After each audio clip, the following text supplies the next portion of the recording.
Well, hello, class. Welcome back to our survey of personality psychology.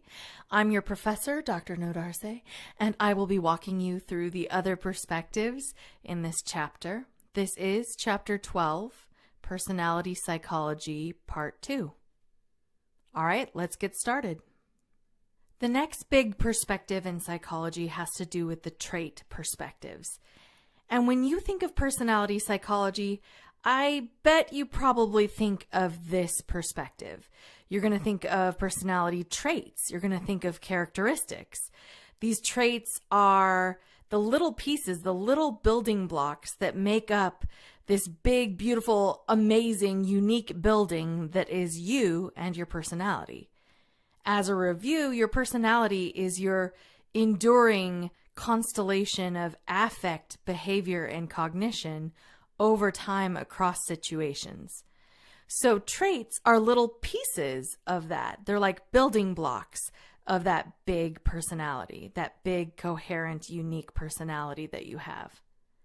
Trait theorists believe that personality can be understood via the approach that all people have certain traits or characteristic ways of behaving.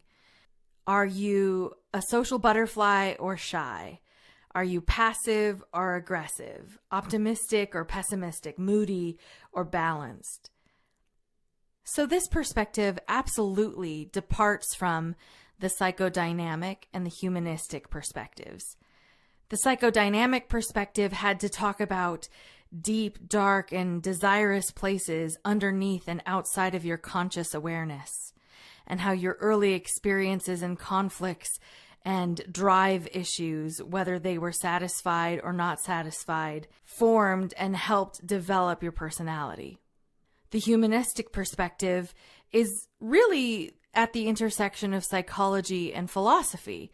So the humanistic perspective is more of a big picture, philosophical approach to understanding human nature is inherently good, and humans and human personality development as being able to grow, able to learn, and striving towards peak experiences or self-actualization or becoming whole and fully functioning. The trait perspective takes us in a different direction. Instead of talking about deep drives or human philosophies, the trait approach is about describing the little building blocks that make up the building that is you. In the 1930s, one well-known trait theorist by the name of Gordon Allport was interested in this question. Allport and another researcher by the name of Odbert sat down with two dictionaries, and they went through these dictionaries and picked out every term in those two dictionaries that had something to do with human characteristics. So they sat down with these dictionaries and looked through them and picked out any word that had to do with a human characteristic or a human description. Allport called this the lexical approach. He figured that if humans had given language and had given a word to something in regard to describing a human characteristic, it must have some foundational interest or building block potential for human personality. So Allport and Odbert found over 18,000 words, and what they did is they took those words and then narrowed them down. So if there were synonyms, they sort of condensed them down to 4,500 words. This is the beginning of the trait approach. Now, a list of 4,500 things would be a really long survey, right? He eventually narrowed down these personality traits into three categories: cardinal traits, central traits, and secondary traits. A cardinal trait is one that dominates your entire personality, like Mother Teresa and her compassion. And Allport thought that cardinal traits were not very common, that few people have personalities dominated by a single trait. Instead, he thought our personalities were composed of multiple traits.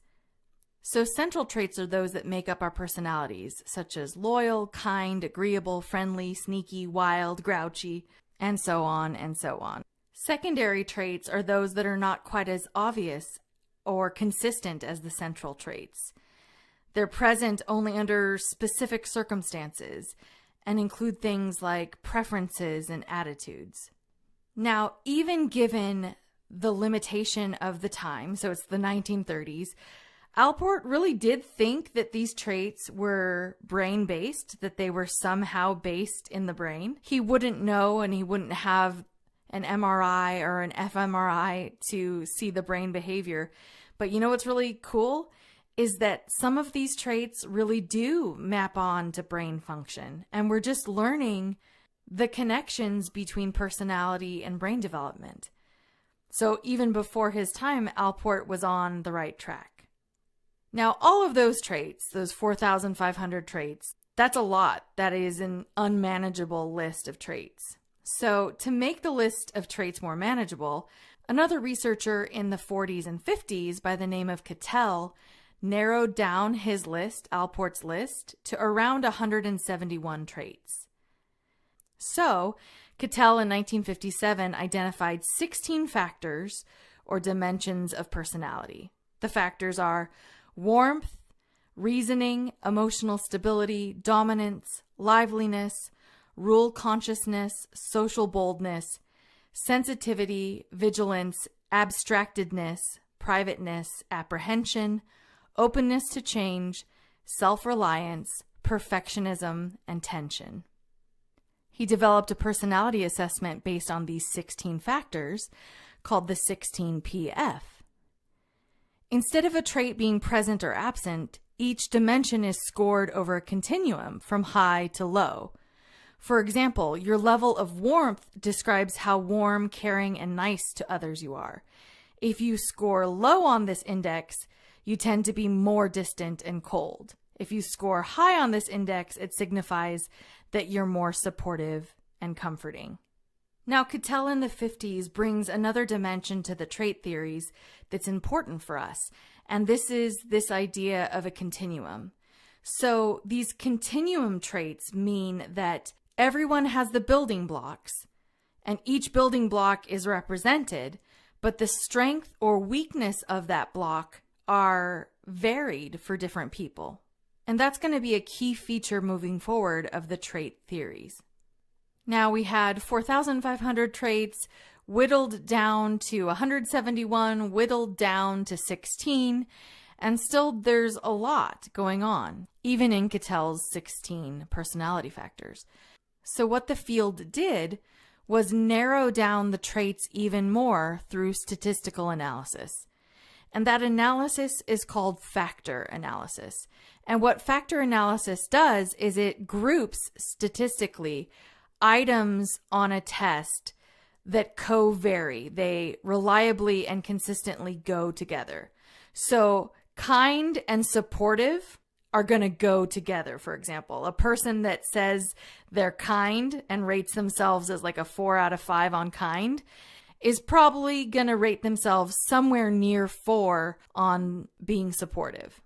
And so what a factor analysis does is it says, hey, kind and supportive are part of the same factor. They're part of the same concept.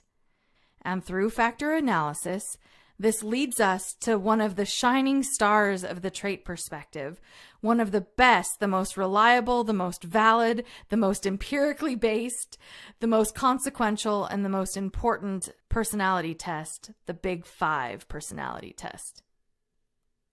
So let's talk about Costa and McCrae's Big Five. Another personality theory called the 5-factor model has 5 factors, and these are referred to as the Big Five personality traits.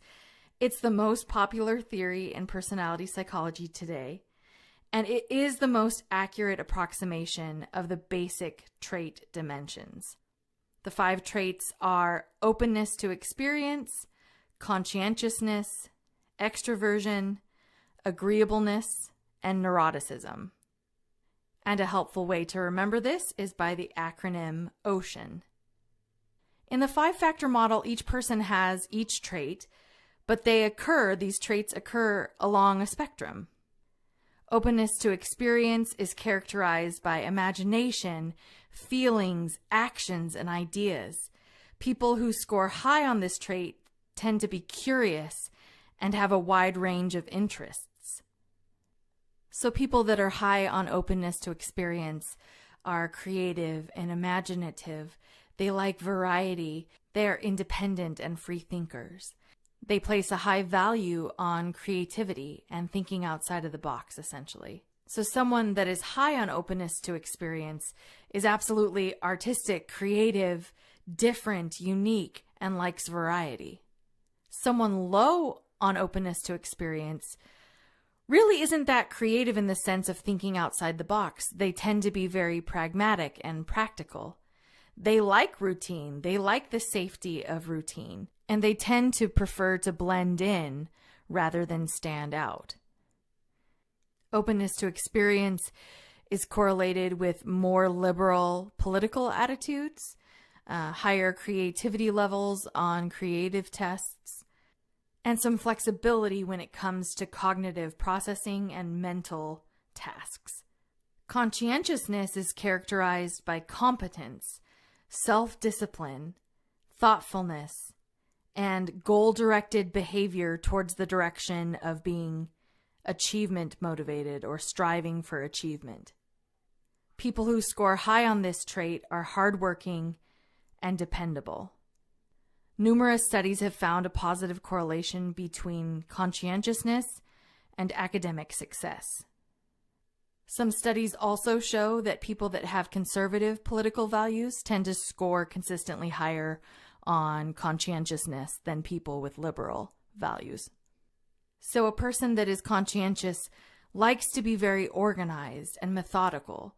They are careful and exacting in their work, and they are disciplined and hardworking. When they start a task, they like to finish the task. They like a beginning, middle, and end, and like the order of that. Somebody that's conscientious when they are rewriting their notes is going to fix a mistake or add a highlighting color to something or rewrite something a second time rather than just let it be messy the first time. They are careful, diligent, organized, disciplined.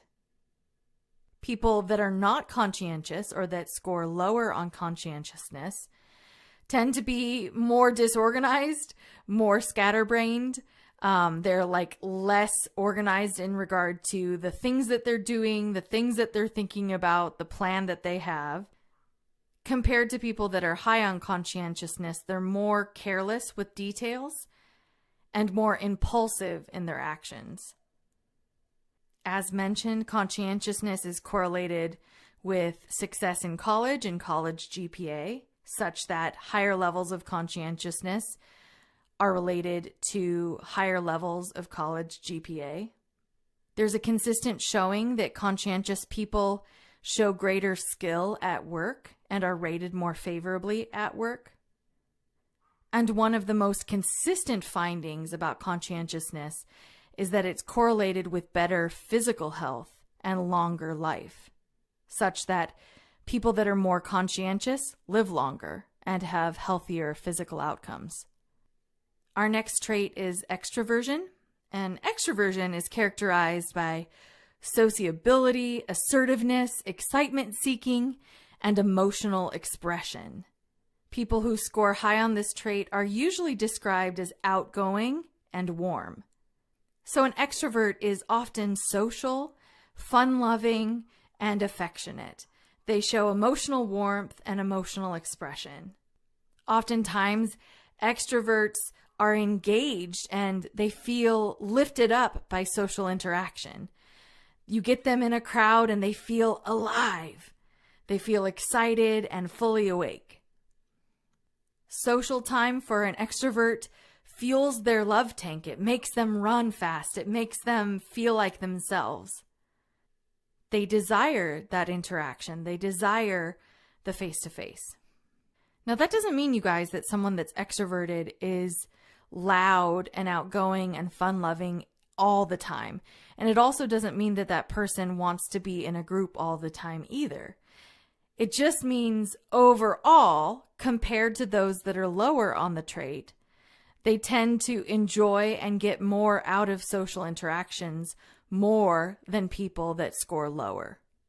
And people that score lower would be a little bit more withdrawn, a little bit more serious, a little bit more reserved. People that are low on extroversion are often called introverts. And introverts prefer solitude, and they prefer and get fueled up by time alone. A classic introvert doesn't really seek out social engagement. And even if they are in a social situation, it tends to be somewhat exhausting for them. Extroversion has some connections and correlations with emotional health, such that people that are higher on extroversion tend to show better well-being, they're healthier, and they have a lower incidence of depression.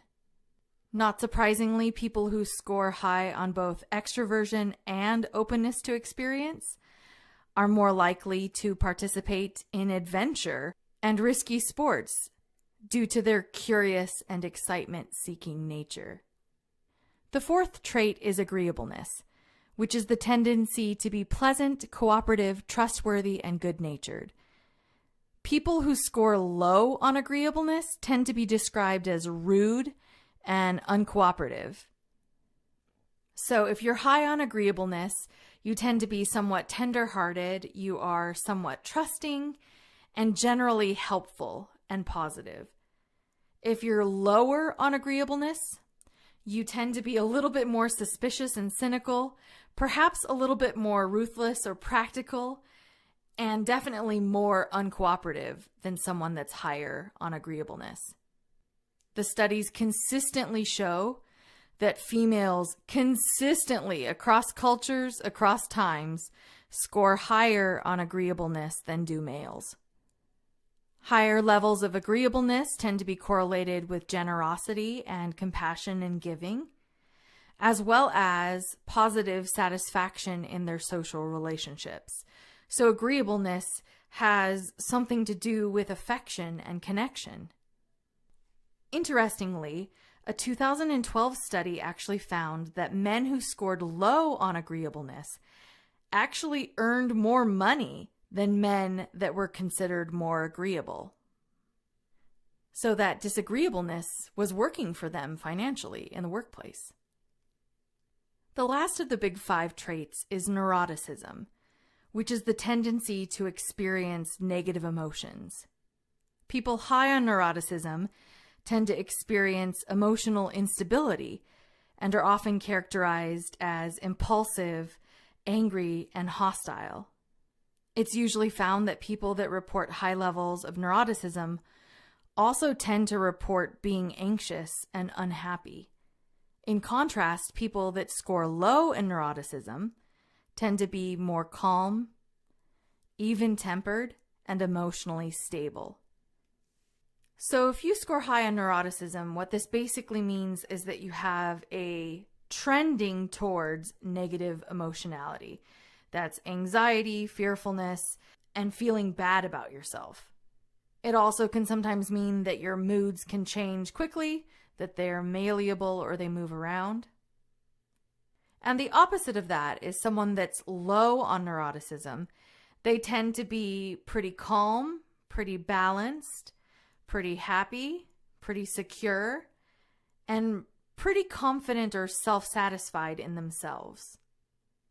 As no surprise, neuroticism is correlated with depression, such that people that are neurotic tend to be more likely to be depressed. It also has some correlations with physical health and longevity, such that higher levels of neuroticism are not good for your physical health and not good for living longer in life. So if you're like I was when I was your age, and I was high on neuroticism when I was your guys' age, it would be very beneficial for you to work heartily on that part of who you are. Your physical well-being, your cognitive well-being, your social well-being, and your mental well-being will be so much better if you can try very hard to have the self-care that promotes more balance, more peace, more security, and more self-forgiveness.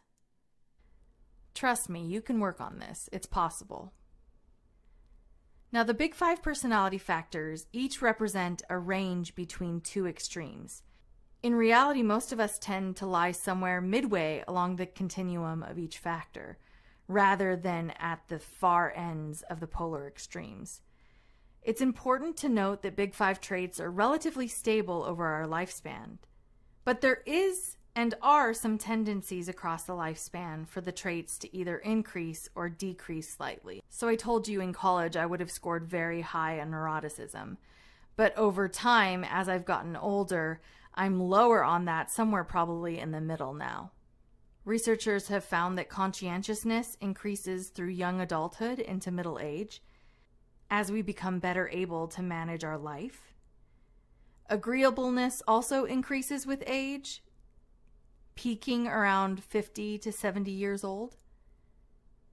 And neuroticism and extroversion tend to decline slightly with age.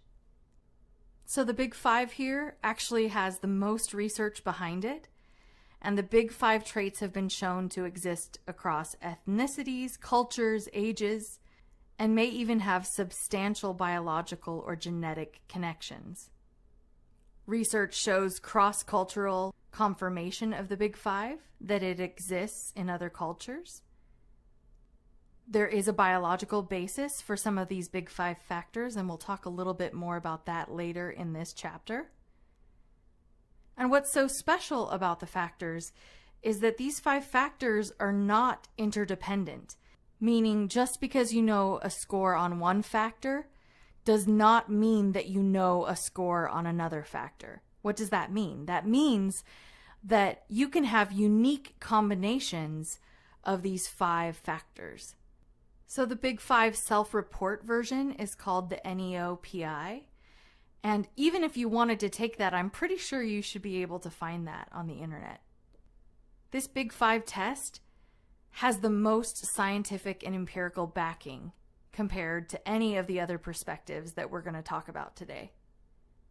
So if you want to know a starting point of who you are and some of the proclivities attached to some of those factors of your personality, starting with the Big Five is scientifically a really good idea. I think it is important to remind you that this cross-cultural consistency shows and demonstrates how significantly human and deeply human these personality factors are. The fact that the same factors show up in different cultures only strengthens, in my mind, strengthens the validity of this being something that's truly in existence. Because when you think about it, different cultures have totally different environments, totally different ways of raising kids. So if we only found the Big Five in America, we might be able to say, well, it's human, but it's also cultural because there's something about America and American parents that promotes those five factors. But when we find those other five factors, especially extroversion, agreeableness, and conscientiousness, very strongly across cultures, this shows us that we've got something strong here. We've got something that has some truth to it. Some researchers have started to propose adding a factor and adding a sixth factor to the Big Five, still being assessed, but that sixth factor is essentially honesty or humility. That sixth element really speaks to a goodness or a morality factor. But we certainly need more research and more data to know how useful or how predictive or how it correlates with outcomes for people. But what do we know? We know that the Big Five is pretty rad. It's got really good science behind it. And it's predictive of or correlates with many physical, cognitive, social, and emotional outcomes. And that indeed is its main strength. This perspective has wonderful decades and decades of empirical data to support its existence and its usefulness for predicting outcomes. These traits and these factors influence physical health outcomes, cognitive or mental processes, career success, and social relationships. We see that women are consistently rated higher on agreeableness. We see that conservatives are rated higher on conscientiousness, and we see that liberals are consistently rated as higher on openness. Plus, having a reliable assessment and a valid assessment allows us to be able to be making some really important psychological connections. Now, there are criticisms, of course, and I want to give you an example or a story. I recently took somebody I know who's around 22 years old out for brunch. And she was talking with so much excitement about a personality test that I knew was not scientific at all. It was no more scientific than like a horoscope or a BuzzFeed quiz. Really bad science behind what she had her hopes in. So I told her about the Big Five, and I could see on her face that she was really sad about it.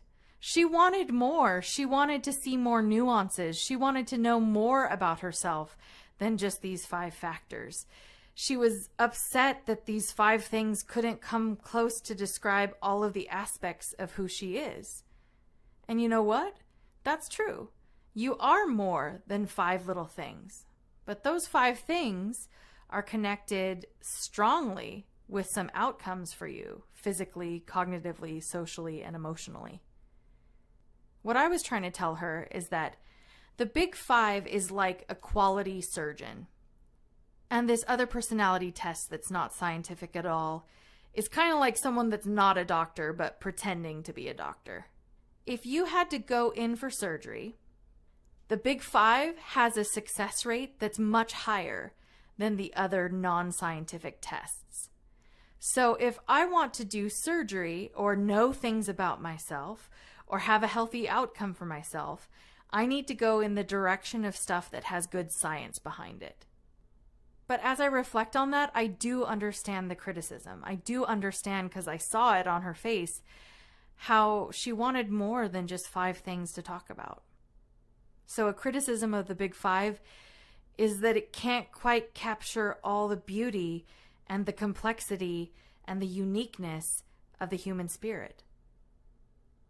Another criticism is that the Big Five doesn't really talk about situational factors or the role of the situation in having an impact on people's behavior. Now, that is a fair and at the same time somewhat unfair criticism. These traits here in the trait theory is not saying that you're going to be one thing for all of your life. The traits are relatively stable, but we discussed how some of them adapt and change over time. And the trait theory is also not saying that you behave the same in every situation no matter what. That you are extroverted at karaoke and loud and singing and dancing, and you're also loud and singing and dancing at a funeral. It's not saying that you behave the same everywhere you go. What it's saying is that you are, if you're higher on extroversion than someone else. So let's take 2 people. I'll take myself and my best friend Kalina. I am more extroverted than she is. So I'm higher on extroversion and she's lower. It's just saying overall, across situations, if you got a tally of our behaviors and an average response, over time, across situations, I'm going to display more extroversion, even in situations that are more quiet, than will Kalina.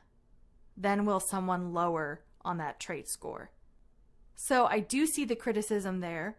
But I also know that when you know a little bit more about the traits and understand that the traits are not locking you into a behavioral pattern all the time, that it's more about an average, then I think the criticism becomes a little bit less severe. Now, one of the criticisms that I did think was important to note about the Big Five theory or the trait theory is that it seemed to lack a little bit of the nuance and the uniqueness and complexity and beauty and horror and everything in between that is us. We are beautiful disasters, right? We are messy and kind and unkind and all the things. And that's part of being a human and not a robot. Sensitive to the fact that people have such complexity is our other perspective, and this is the personological perspective. A personological or life story perspective is really focused on an individual's specific and unique and complex life history or life story. One of the key people in this approach is Henry Murray. He was actually a biochemist, but he was so influenced by Jung. Remember the psychodynamic theorist that was talking about archetypes and the collective unconscious? Well, Murray was influenced by that psychodynamic perspective, and so he created something called personology, or the study of the whole person, and that involves their history, their complexity, and all domains of who they are: physical, cognitive, social, emotional. Before there was a CIA, he actually was asked by the governmental body that was doing assessments and wartime data collection. He was asked to profile Hitler, Adolf Hitler, and Henry Murray did accurately profile Hitler in such a way as to predict that Hitler would die by suicide, that he would take his own life. The personological approach is very influenced by the psychodynamic. Largely, Henry Murray was thinking that those motives and those goals for a person are largely unconscious to that person. So one way to address those unconscious motives was through something called the TAT, or Thematic Apperception Test. This is very much a psychodynamic approach. So what the TAT would be is you would see a picture and you would have to essentially talk about what you think's going on in the picture. Who are the players? What is the past history in the picture? What's going on in the picture right now? What happened before the picture? And what's going to happen after the picture? And so what would happen is that some of those unconscious motives, as a person takes this sort of ambiguous picture and puts a story to it, some of their unconscious motives get expressed. And so what Murray would do was score those stories and do a content analysis of those stories, because they would fall into different motivation themes. And so these motivation themes were need for achievement, need for affiliation, and need for power. So one way or another, as people described different pictures, one of those motives bubbled up to the surface. Now, this approach is essentially the beginnings of criminal profiling. Before there is a Douglas and a Mindhunter, before there is an FBI behavioral analysis unit, before there are profilers, before that's even happening, there is Henry Murray talking about personology. Now, personology is highly involved.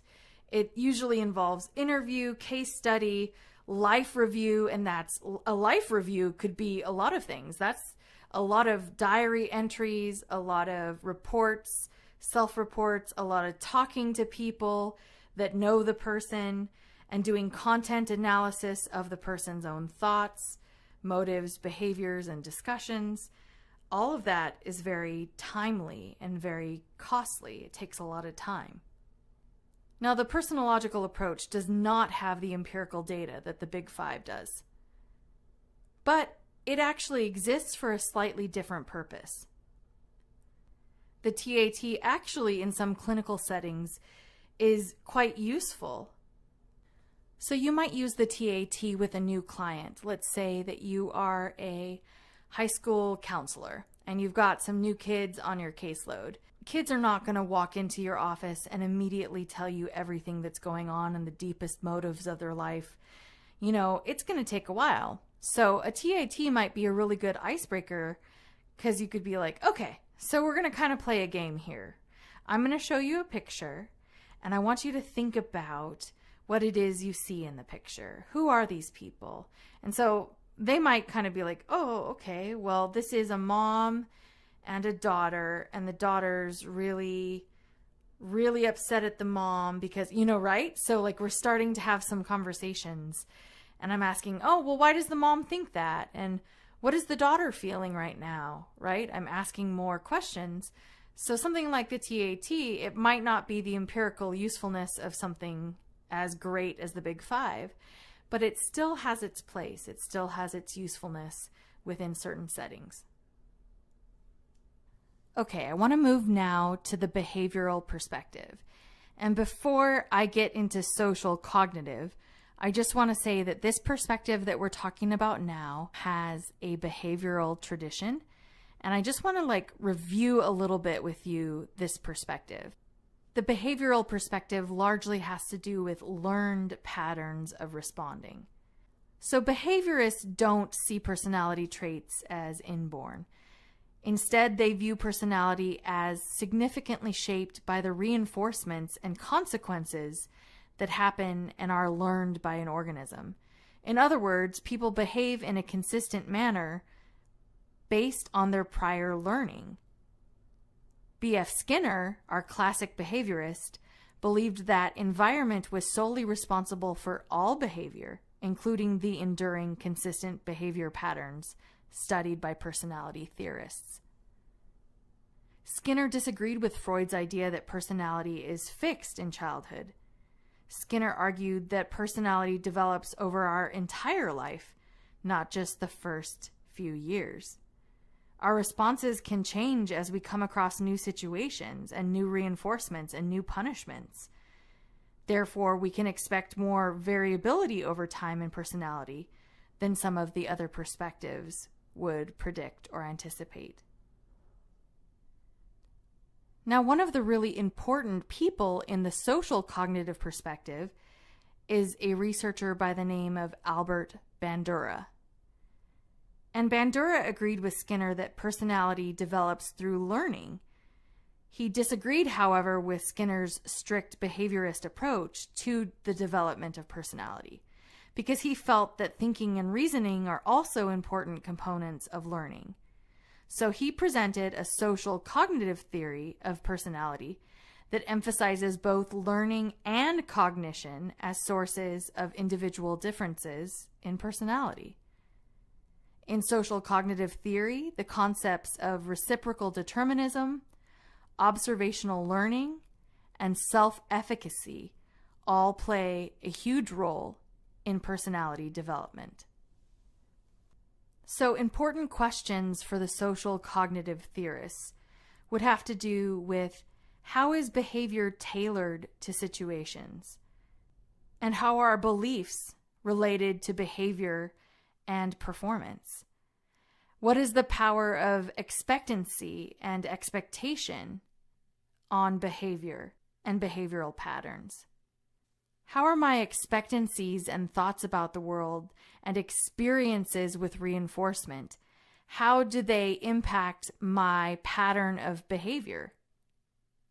So the social cognitive perspective broadens out from behaviorism in such a way as it's also going to start to involve thinking, conscious awareness, belief, expectation, and motivations. So it's going to be behaviorism plus cognition, social cognition. So let's review this key idea of Bandura's, that behavior, cognition, and social experiences all influence one another in regard to personality development. In contrast to Skinner's idea that the environment alone determines behavior, Bandura in 1990 proposes reciprocal determinism, in which cognitive processes, behavior, and social context all interact, with each factor influencing and being influenced by the other factors simultaneously. Cognitive processes refer to all the characteristics previously learned: beliefs, expectations, personality characteristics, personal factors, experiences. Behavior will refer to anything that we do that might be rewarded or punished. That's observable behavior. And finally, the context or environment in which the behavior occurs refers to the situation, which includes the rewarding or punishing stimuli. Bandura thought it was important to study personality with all of these factors in mind, especially keeping in mind that they influence one another. Bandura's key contribution to this theory was the idea that much learning is vicarious. We learn by observing someone else's behavior and its consequences, which Bandura called observational learning. He felt that this type of learning also plays a part in the development of our personality. Just as we learn individual behaviors, we can also learn new behavior patterns when we see them performed by other people, especially other important people, or role models, or caregivers. Bandura suggested that whether we choose to imitate a model's behavior depends on whether we see that model reinforced or punished by that behavior. Through observational learning, we come to learn what behaviors are acceptable and rewarded, and we see the principles of reciprocal determinism at play with observational learning. Keep this in mind too. Just because something is rewarding for me doesn't mean that it's rewarding for you. Different personal factors, different people have different interpretations, cognitive interpretations of social settings and rewarding or non-rewarding experiences. Now, there are a couple other big ideas in social cognition, and one of them is locus of control. That's going to be Rotter's perspective, as well as self-efficacy, which is Bandura again. So let's talk a little bit about self-efficacy. So Bandura ended up studying a number of cognitive and personal factors that affect learning and personality development. And he focused most of his effort on a concept called self-efficacy. Self-efficacy is a person's confidence in their own abilities, developed through rewarding, consistent, observable social experiences that have shown that they can do it in the past. So I feel self-efficacy for writing because I've had success in writing before. Now, it doesn't mean that in first grade, I immediately did a 300-page dissertation. Boom, I'm self-efficacious. No, it means that throughout my time, I've made little strides over here, over there, a little bit here, ooh, a hard one on here. And you build a muscle that says, I can do this, and I know I can do this because I succeeded the last time I tried. And even if I didn't succeed perfectly with the grade, I got through it and I got stronger on account of it. Self-efficacy affects how we approach challenges and reach goals. In observational learning, self-efficacy is a cognitive factor that affects which behaviors we choose to imitate, as well as our successes in performing those behaviors. People who have high self-efficacy believe that their goals are within their reach. They have a positive view of challenges, seeing them as tasks to be mastered, which is the growth mindset. They develop a deep interest in and a strong commitment to the activities in which they are involved, and they tend to quickly recover from setbacks. And those feelings of self-efficacy are often related to specific situations and specific tasks. For example, I might feel a sense of self-efficacy about my writing skill, but not feel the same self-efficacy when it comes to recording lectures or broadcast journalism or speaking in an online format. I might have to work on those a little bit more. The other key variable here is something called locus of control.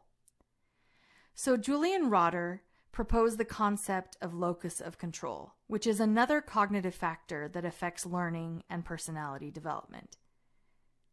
Distinct from self-efficacy, which involves belief in our own abilities based on previous success or movement in that area, locus of control refers to our beliefs about the power we have over our own lives. In Rotter's view, people possess either an internal or an external locus of control.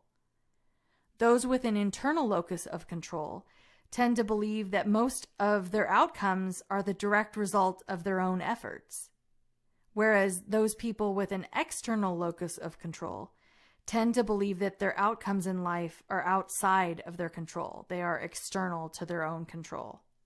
People with external locus of control see their lives as being controlled by powerful others, luck, bad luck, or chance.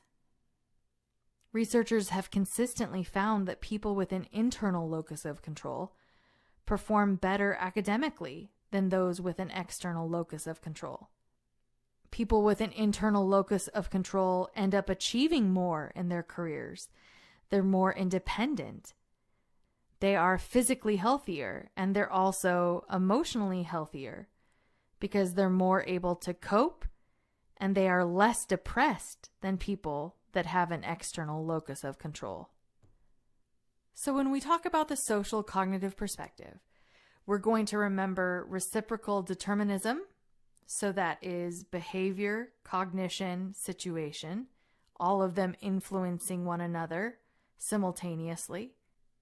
We're going to remember the importance of observational learning, locus of control, and self-efficacy, and all of those things as being important to personality development. So you can see that this perspective is not saying that you just have traits and they're set in place and there's nothing you can do. In the social cognitive perspective, there's a lot you can do to develop yourself. There's a lot that you can do to learn and change and grow. So before we move on, we need to talk a little bit about the person-situation debate. So Walter Mischel was a student of Julian Rotter and taught for years at Stanford. He was also a colleague of Bandura. And Mischel is really well known by his delay of gratification longitudinal study, the marshmallow experiment. He wasn't entirely convinced that personality was as consistent and that personality traits were as consistent over time as they had been reported to be. His critique of personality is something we call situationalism. That behavior and personality vary considerably across context. So his criticism triggered a great amount of debate in psychology about the nature of personality. Mischel suggested that maybe we were looking for personality consistency in the wrong places. So Mischel designed a study to assess self-regulation in young children. This is the marshmallow test. In the marshmallow study, Mischel and his colleagues essentially give a kid one marshmallow and they have it on the table. And the child was told that either he could have the marshmallow now or he could wait until the researcher returned and then he could have two. He did this same procedure with hundreds of preschoolers. What Mischel found is that young children differ in their degree of self-control. So what he wanted to do is he wanted to follow up on those group of preschoolers through high school. And what do you think he found? He found that the children that had more self-control in preschool, who waited for the bigger reward, they waited for that second marshmallow, were more successful in high school. They had higher SAT scores, more positive peer relationships, and were less likely to have substance abuse issues when they were adults. They were also more likely to have more stable marriages. On the other hand, the children who had poor self-control in preschool, the ones that just take that one marshmallow and run, were not as successful academically in high school, and they were found to have higher levels of academic and behavioral problems. So what was that debate all about? So Mischel sort of says, hey, maybe personality is not consistent across situations. It basically provokes this discovery of cross-situational personality variables. So we see some takeaways here. When the trait is a higher level quality and it has a stronger reliability and validity, it has ultimately a better predictive value across situations. Also, some people just vary in their level of consistency in behaviors. There is a variability to that personality characteristic. Personality, as we understand it, which is a constellation of affect, behavior, and cognition over time, it ends up shining more often in normal situations rather than very extreme situations. In very extreme situations, the situation tends to shine because the situation is stronger than the personality can sort of convey.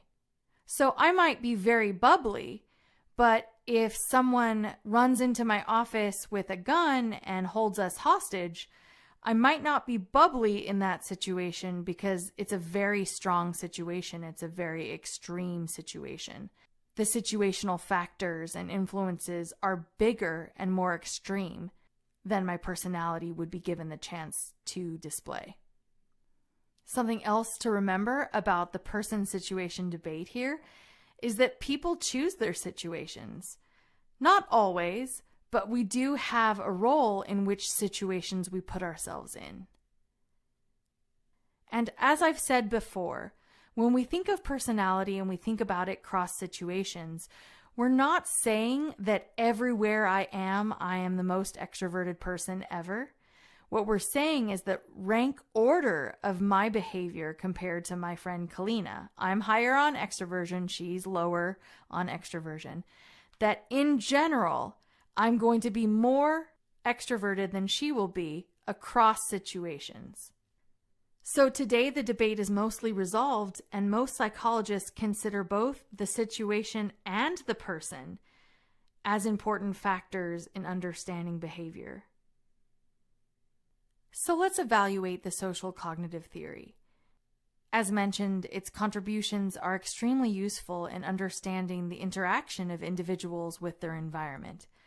That it's not just personality, it's not just the situation, that personality and personal factors plus the situation are often working together to produce an outcome, working together to determine behavior. A key factor that we see in reciprocal determinism and also just in the approach in general is that people can control their environment at some point. They make decisions about what their school schedule eventually looks like. They make decisions whether they study or don't study. They make decisions about whether they speak up and sort of be non-conforming or they just go along with the flow. People also make decisions about what situations they're in, and when they're in those decisions, they make influential changes to the situation itself. So this suggests that personality is not static, that the way you behave, the way you think, and the situation you're in all play a role in how you behave, how you learn, and how you grow or not. So this gives us some ownership, especially when we're adults. This gives us some ownership over our own personal development. You might not have been able to decide a lot of things when you were a kid. You were placed in situations, or maybe terrible things happened to you, maybe rough stuff happened, and that wasn't your fault. You didn't choose that. You didn't. It's not your fault. But once you become an adult and start making some decisions, you now have the ability to grow from, be resilient in, and adapt to new ways of behaving and new patterns of affect, behavior, and cognition. Now, some of the criticisms of the social cognitive approach have to do with its complexity and how many layers it has, essentially. Some criticisms have to do with it being too focused on change and not enough focus on what is consistent or enduring or distinctively stable. Another criticism has to do with it neglecting the role of biology or brain development or some micro processes. And also another critique is that if it really is each person and a behavior and an environment and a combination of those specific factors, how do I generalize that out to all people? How do I make it useful or able to be generalized to a bigger group of people? I'll give you an example. I might know my best friend's pattern of behavior because I know behavior, cognitive factors, and environment. I know the things that are maybe at play for her. But what if I have 70 Psych 101 students and I don't want to just know how Kalina would act, I want to know how my big group of students would act. I want to have that knowledge for a bigger, more generalizable group of people. Those are, in some ways, the criticisms of the social cognitive approach. All right, let's go to our last and final perspective. You're doing so great in this video. Keep listening. We're almost to the tail end. We want to talk about now the biological perspective on personality. Now, the concept of personality has been studied for at least 2,000 years, beginning with Hippocrates in 370 BC. Hippocrates theorized that personality traits and human behaviors are based on 4 separate temperaments, or biological inclinations associated with 4 different bodily fluids, the humors of the body. You would have a choleric temperament with an excess of yellow bile from the liver. You would have a melancholy temperament with an excess of black bile from the kidneys. You would have a sanguine or happy temperament with extra red blood in your system from the heart. And you would have a phlegmatic temperament with extra phlegm from the lungs. Centuries later, the influential Greek physician and philosopher Galen built on Hippocrates' theory, suggesting that both diseases and personality differences could be explained by imbalance in the humors of the body, and that each person exhibits one of those 4 temperaments. So a choleric person is passionate, ambitious, and bold, and a melancholic person is reserved, anxious, and sad or unhappy. And a sanguine person is joyful, optimistic, and ready to go. And a phlegmatic person is calm, reliable, or thoughtful. Galen's theory was prevalent for over 1,000 years and continued to be popular throughout the Middle Ages. In the centuries after Galen, other researchers contributed to the development of his 4 primary temperament types. We see Immanuel Kant, a philosopher in the 18th century, and our very own beloved Wilhelm Wundt, a psychologist in the 19th century, that kind of expand and continue on these ideas.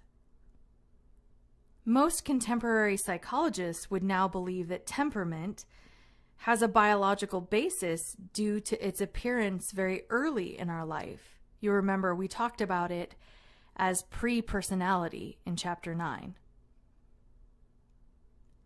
Remember Thomas and chess? We were talking about the 3 different temperaments: easy, difficult, or slow to warm up. Well, research suggests that there are 2 dimensions of our temperament that are important and important parts of our adult personality. And those 2 things are reactivity and self-regulation. Reactivity refers to how we respond to new or challenging environmental stimuli, and self-regulation refers to our ability to control that response to the stimuli. And there's variations across people. For example, one person might be immediately anxious at the sight and sound of a new stimuli and respond with a high level of anxiety, while another person might barely notice it, and even when they do notice it, they don't really feel anything about it. So how much of our personality is inborn and biological, and how much is influenced by the environment and the culture that we're raised in? Psychologists that favor the biological approach believe that these inherited predispositions, as well as physiological processes, can be used to explain differences in our personality. Your book talks about 2 very foundational researchers in the perspectives here. The first one is Hans Eysenck and his RAS theory. So what this theory is essentially it has to do with the reticular formation in the brainstem. And the proposed theory is that extroverted individuals show a below baseline arousal in that RAS, and introverted individuals show a normal arousal level in the reticular formation. Now, the research actually doesn't show that the reticular formation is responsible in that way. So Eysenck was not perfectly accurate in that theory. However, he got kind of close, because research finds very close by in the basal ganglia of the striatum, so that is the area of the brain that has to do with the dopamine circuitry and the reward circuitry in your brain, that there are differences in blood flow to that striatum area.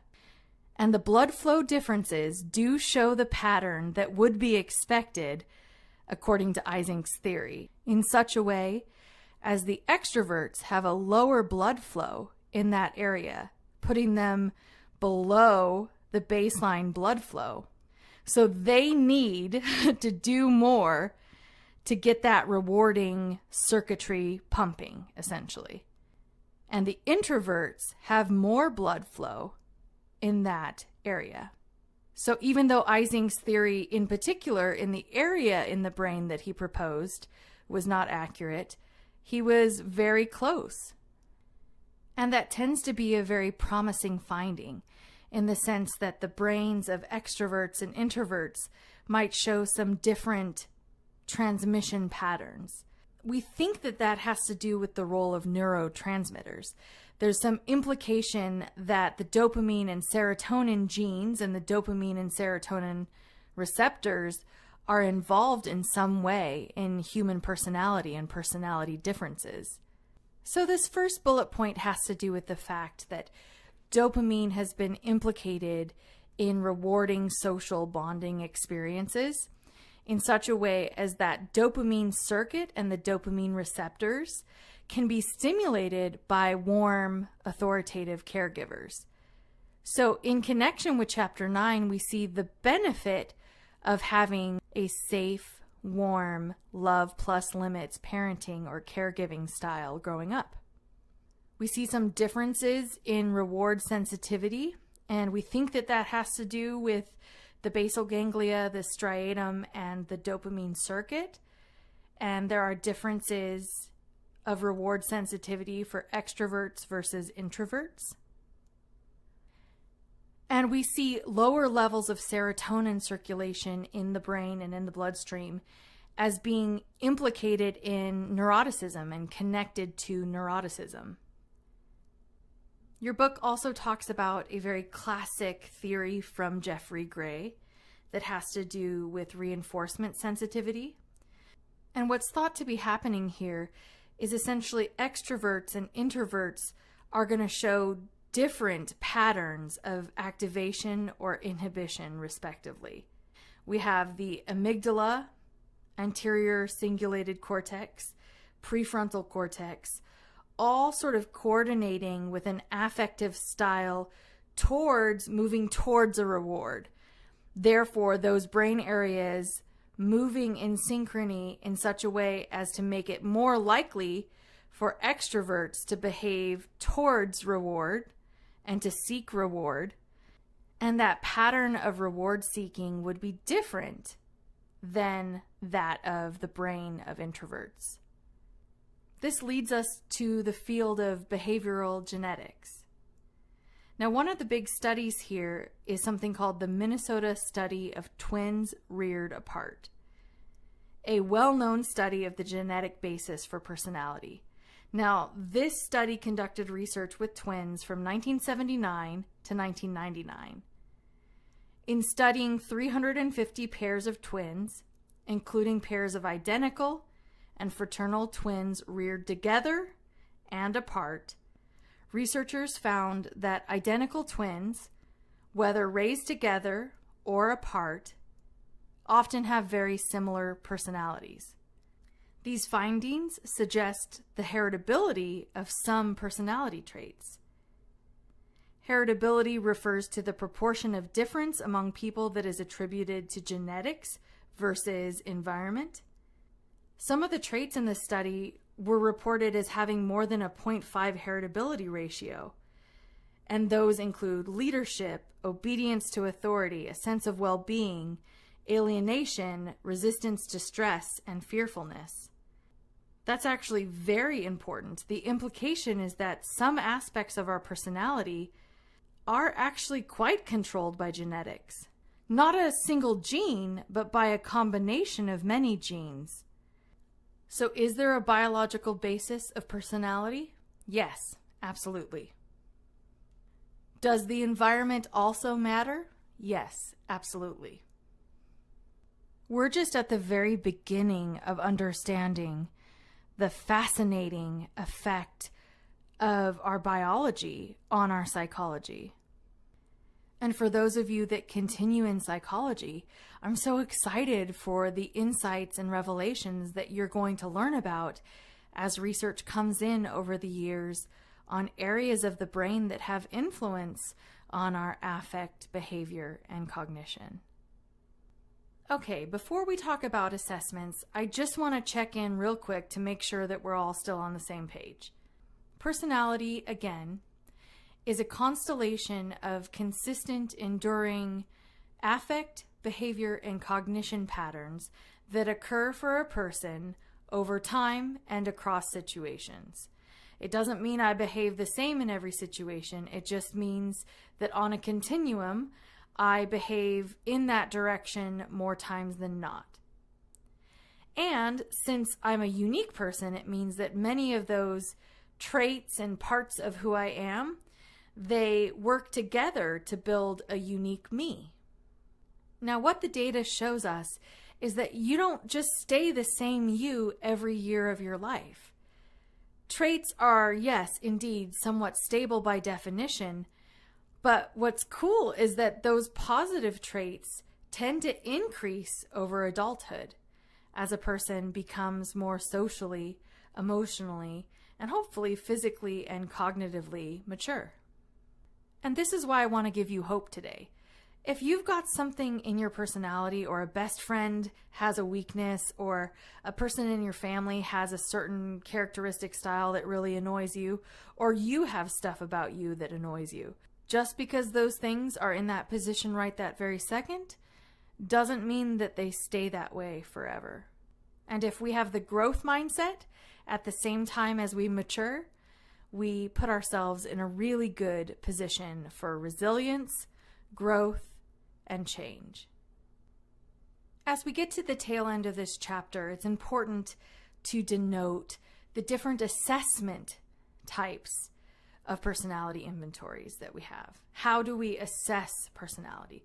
We've talked about how we frame or how we understand or how we develop personality. Now, how do we test it? Well, a primary way that we test personality is through self-report inventories. Self-report inventories are a kind of objective test used to assess personality. They typically use multiple choice items or numbered scales, which represent a range from like 1 to 5. These scales are often called Likert scales after their developer, whose last name was Likert. A potential drawback of self-report tests has to do with social desirability. Sometimes people, if they can see what an item is, don't want to answer in a way that makes them look dumb or makes them look undesirable. So an item like "I am lazy" might be a little bit hard for some people, even if that person is really lazy and they want to strongly agree to it. Social desirability might have them, say, mildly disagree. So psychology and assessment has a workaround around social desirability. What will happen is we will do empirically keyed tests to get around that social desirability demand characteristic.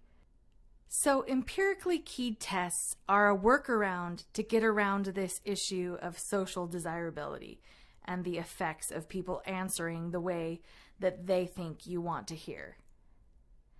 So what they do with empirically keyed tests is you will take a group of people that you know to be different on a characteristic. Like, we know that this group has high extroversion scales because we've used other reliable and valid scales on that.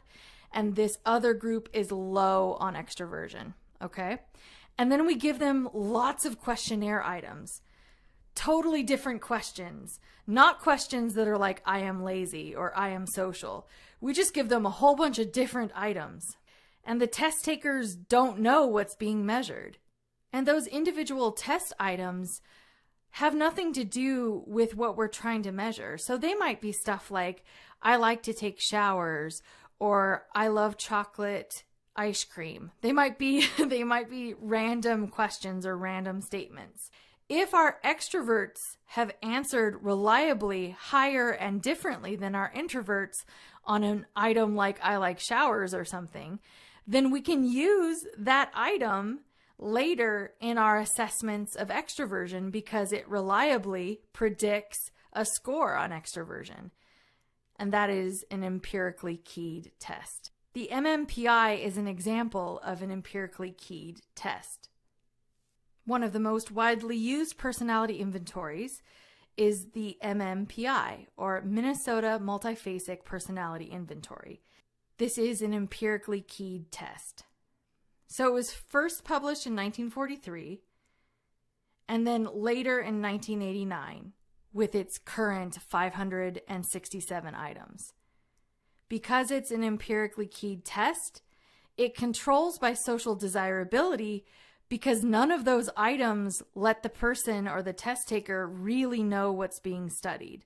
So if I don't know what's being studied, I can't sort of answer the way that you think I want you to answer. So an item like I feel depressed allows me to know, oh, this person is trying to assess my depression. So I could lie, right? So I could be like, nope, I don't feel that way at all. But an item like I'm afraid of snakes, I'm not entirely sure how that relates to depression. What exactly is being studied here? The original MMPI was based on a small, limited sample composed mostly of Minnesota farmers and psychiatric patients. But the revised inventory was based on a representative national sample to allow for standardization. This MMPI takes around 2 hours to complete, and responses are scored to produce a clinical profile composed of 10 scales.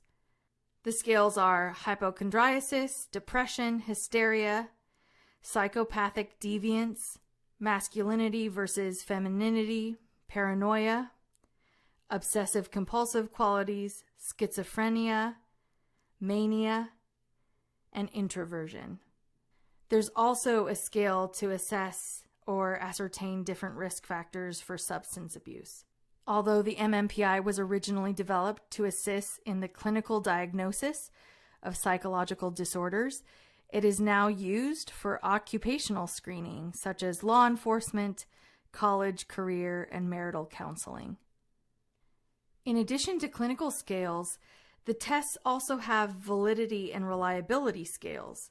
One of those validity scales is something called the Lie scale, and that consists of 15 items used to ascertain whether the respondent is faking or lying on their answers. Most of those items have to do with a person in general having a pattern of responding too optimistically or too good to some of the social desirability items, like I never tell a lie. So a good test, like the MMPI, can tell whether or not you're lying on the test or faking your answers on the test. Moving forward, as I mentioned before when we were talking about the trait perspective, the NEOPI revised is a self-report Big Five test, has great reliability, great validity. If you can find it online, you're going to have really good empirical findings. It's a good high-quality test. And yeah, as a psychologist, I'm pretty proud of the science behind that one. If you're able to take it, you'll see that it's going to assess you on the Big Five factors, but then there are sub-dimensions within the factors. So this test actually has really great reliability, that's consistency. Validity is that it's testing something truthful. And empirical connection with other outcomes, physical, cognitive, social, and emotional. Another popular personality assessment is the Myers-Briggs Type Indicator. Now you can take your Myers-Briggs right now. You go to 16personalities.com and you get a score. You will get one of 16 different personality types. Those personality types are on 4 different dimensions, and each dimension has 2 different sides or facets to that one dimension. The first dimension is extroversion, introversion. The second dimension is sensing or intuiting. The third dimension is thinking or feeling. And the fourth dimension is judging or perceiving. My personality type on the Myers-Briggs is an ESFJ. And that is in 16 personalities, that's the console or the gift giver. Now, as fun as this personality test is, it's not empirically supported. This is not good science. Now, although it might be fun and although it might be useful, especially to start a dialogue about what personality might be, there really isn't the evidence to show that it's empirically connected with outcomes physically, cognitively, socially, or emotionally. So when people rely on personality tests that don't have good empirical findings, there is this presupposition that they are falling prey to something called the Barnum effect. The Barnum effect is that a sucker is born every minute.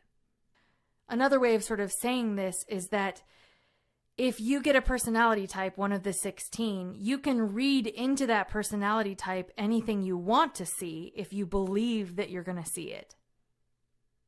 Now, to be fair to this test, you guys, oftentimes workplaces and businesses and HR departments will actually use this Myers-Briggs. So just because it's not empirically supported doesn't mean that it can't be somewhat useful, especially in starting a dialogue about personality.